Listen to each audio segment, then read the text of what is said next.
అభివృద్ధి ప్రాజెక్టుల కోసం భూములను సేకరించి తర్వాత తమను పట్టించుకోవట్లేదని ఆరోపిస్తూ ఢిల్లీ, నోయిడా రైతులు నిరసనలు తెలుపుతున్నారు. ఈ క్రమంలో వారు జాతీయ రహదారి మీదుగా శుక్రవారం పార్లమెంటుకు చేరుకున్నారు.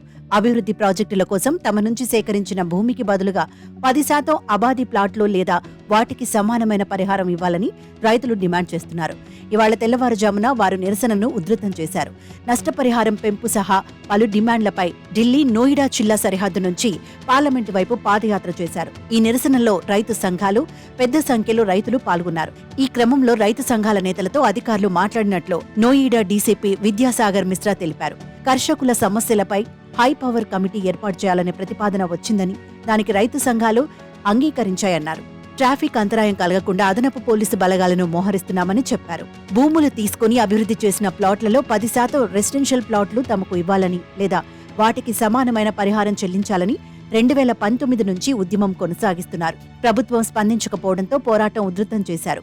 ప్రభుత్వం స్పందించకపోవడంతో సంయుక్త కిసాన్ మోర్చా, అఖిల భారతీయ కిసాన్ సభ ఆధ్వర్యంలో పార్లమెంటు వరకు ర్యాలీ తలపెట్టారు. దాదాపు 100 గ్రామాల నుంచి వేలాది మంది రైతులు తరలివచ్చారు. వీరిలో వృద్ధులు, మహిళలు సైతం ఉన్నారు. మహామాయ ఫ్లైఓవర్ నుంచి ర్యాలీగా బయలుదేరారు. జిల్లా సరిహద్దు వద్ద పోలీసులు భారీగా మోహరించారు. స్థానికంగా 144 సెక్షన్ విధించారు. నిరసనకారులను అడ్డుకున్నారు. ఇరు వర్గాల మధ్య ఘర్షణ చోటు చేసుకోవడంతో ఉద్రిక్తత నెలకొంది.